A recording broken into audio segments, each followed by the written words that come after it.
to Ask the Patient Advocate podcast, where we will discuss all things related to navigating your health. I am Dr. Elena Borrelli, and I'm so excited to talk about such an important topic of private patient advocacy. Managing your health and navigating the healthcare system is challenging, but it's a lot better when we go through it together. Welcome back to a new episode of Ask the Patient Advocate podcast.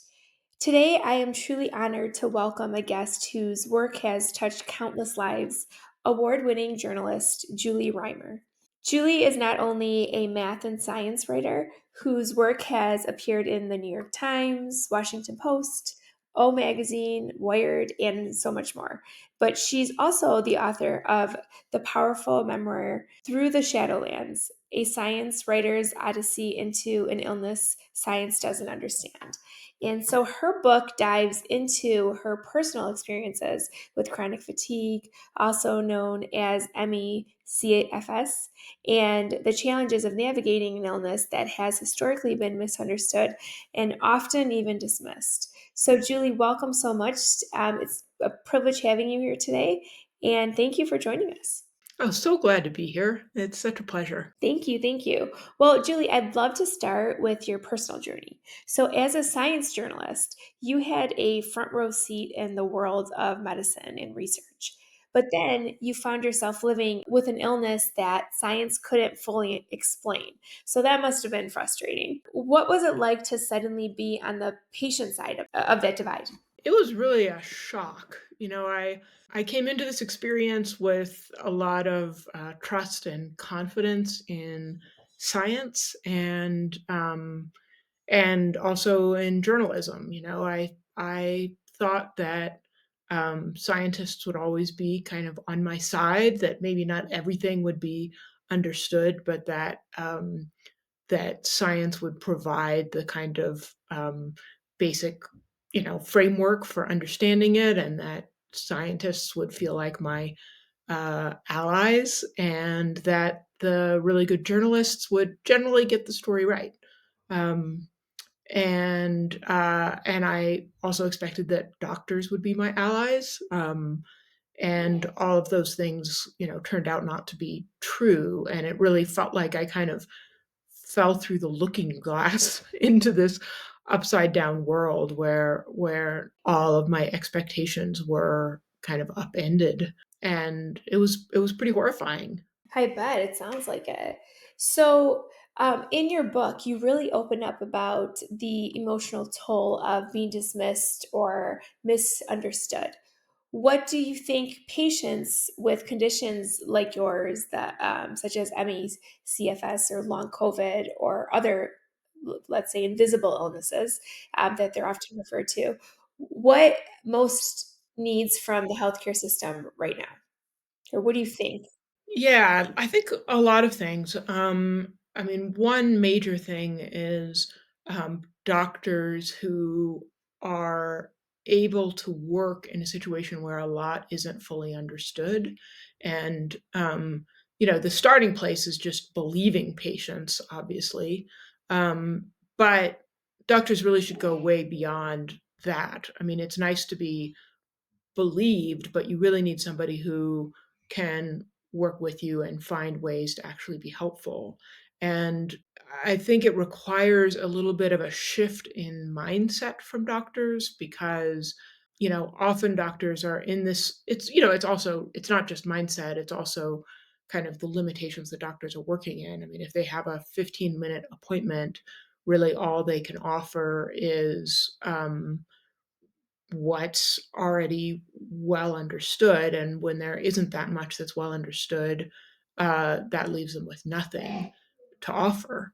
So what we need is doctors who have the time so that they can dive into this world of kind of uncertainty, and help patients figure out which approaches actually make sense. Even if we don't know for sure that they're going to help, to help patients assess the risks and possible benefits of the many treatment approaches that are out there. So that's one really huge thing. And then the other thing is that we need good research. We need really, kind of smart, informed research that builds on what we already know.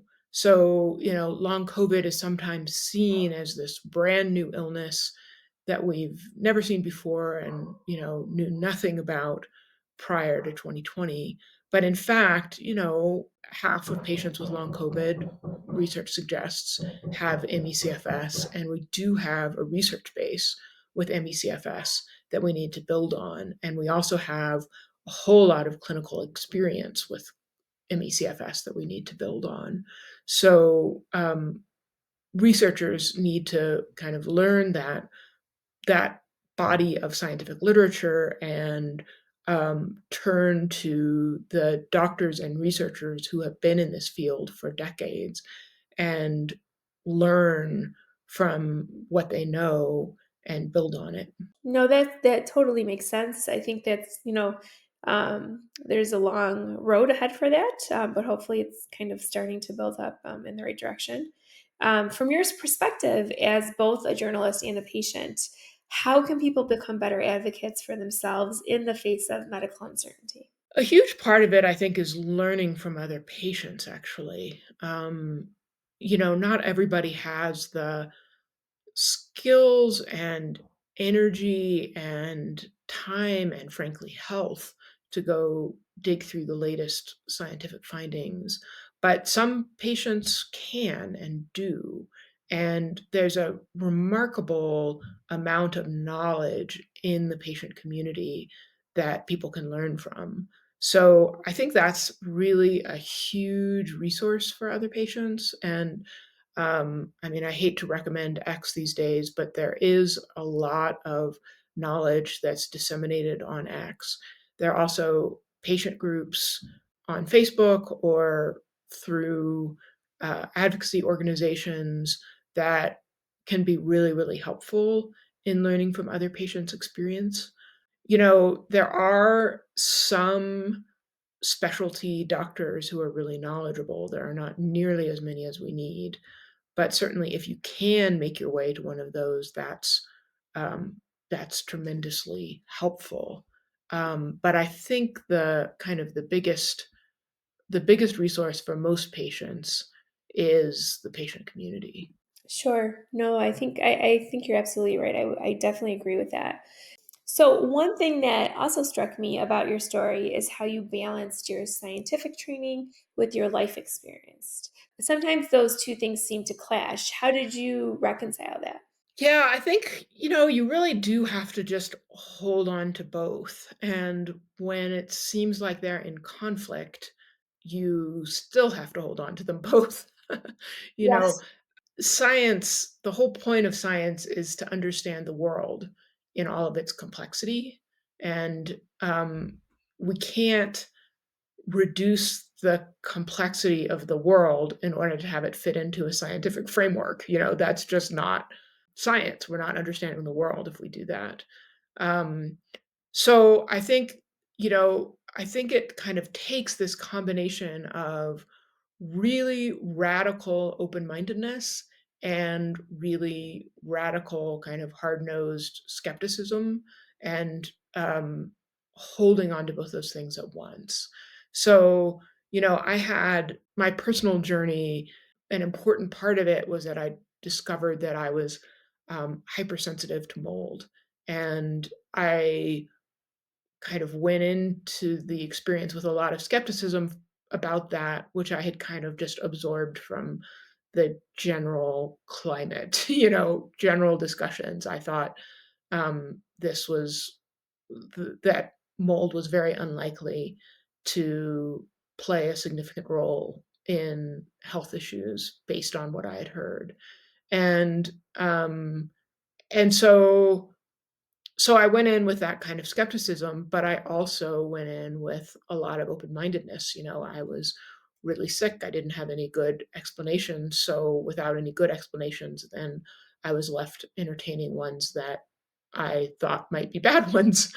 um, um, but I also, so I was open-minded to it, but at the same time, I was skeptical, and I, ran tests, and questioned my I made my observations, but I scrutinized them in a pretty skeptical way. So, like, at one point, I actually took washcloths and put them in a moldy environment, and also had washcloths that hadn't been in a moldy environment, and actually performed my own double-blind placebo test to Wow. see if I could distinguish the contaminated washcloths from the uncontaminated ones, and indeed I could, and that was kind of reassuring that I wasn't kind of going down the garden path with this hypothesis that the fact is that when we follow a storyline, we can end up interpreting our observations according to that storyline,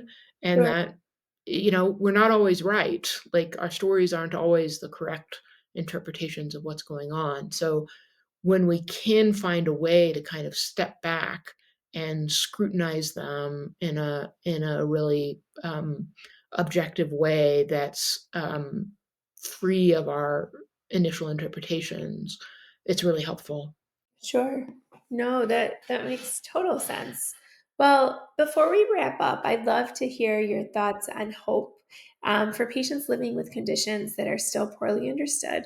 What message would you, going through everything that you've gone through and your knowledge and experience, what would you want them to take away?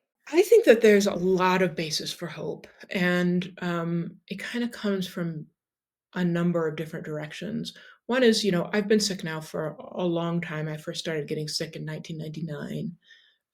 So it's been a long journey for me, and I've kind of seen the way that things have changed over that time, and they've actually changed a lot for the better. Um, and I think we can expect that there will continue to be improvements. So, when I first got sick, um, there was very, very little public understanding of this disease. There was almost no, to the point of, like, I'm tempted to say none at all, good journalism on it. There were literally a handful, like 5 um, doctors in the country who actually knew something about this illness. Um, there were there was just this tiny cadre of researchers who had very little research funding and were totally isolated from the rest of the research community, kind of, holding out to try to understand what was going on. And the patient community was quite fractious and chaotic and angry, justifiably angry, I would say, but angry in a way that made it hard to be part of it, frankly. Um, and all of those things have changed enormously in that time.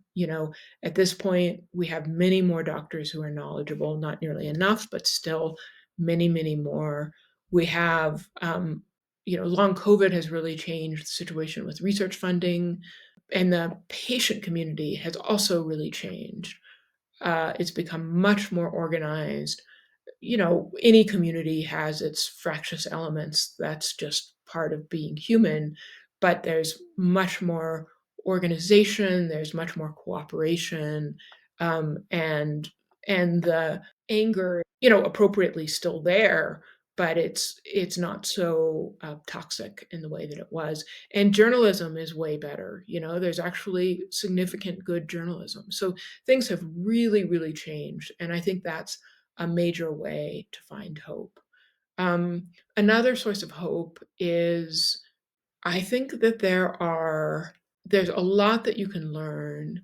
There's there are a lot of things you can try, and there's a reasonable chance that one or more of those things will make a real difference. Um, Obviously, we need more tools, we need better tools, but there are tools out there, and unfortunately, it can be a frustrating process of kind of trial and error to find what helps. But there are things to try, and they do make a difference for some subset of patients. So I think that's another real source of hope. And then the final source of hope is even when things are really difficult. I mean, there's a sort of balance to be found in talking about this. When you're really, really, really sick, it's unreasonable to demand of yourself that you be happy and content in your life. Like, I think that's too much to ask of yourself. But at the same time, it's surprising how much there can be real meaning to be found even through a lot of difficulty. Things can get so bad that that's too much to ask, but there's a pretty large range where, like, you can find sources of joy, sources of satisfaction, even in the midst of being sick. Um, and even in the midst of really not getting what you want in your life in profound and important ways. Um, so I think that there's a way that you can, like, there are small degrees of improvement that make enormous amounts of difference in how much satisfaction you can find in your life. And so it's not like you're going to be miserable unless you find a cure. That's Sure. just not the way that it works. And particularly when you first get sick, it's such a shock and there's so much loss involved that it's really hard, at least it can be really hard to imagine a satisfying life that's not the one that you expected. Um, but there is a lot of possibility in there that you might not be able to visualize in the first even several years of being sick, especially if you get really, really sick right away. It's just there's so much loss and so much kind of shock involved in that it's hard to visualize your way through it. Um, but there's a lot of room for living a satisfying life, even in the midst of illness that is hard to accept um, at the beginning. So I think that's another source of hope. Thank you so much, Julie, for sharing your journey, your wisdom, and your advocacy. You've really given our listeners such valuable insight into navigating not just the healthcare system, but also the very human side of illness. Your courage and your ability to really truly bridge science with personal experience is a gift to so many who really feel invisible in their illness. And, we deal with clients like this every day. I really hope that this conversation has helped our listeners feel more confident as they navigate their healthcare journey. Thank you so much again, Julie. Have a great day. If you have a question for Ask the Patient Advocate, email advocate@pathwaypa.com. Managing your health and navigating the healthcare system is challenging, but it's a lot better when we go through it together.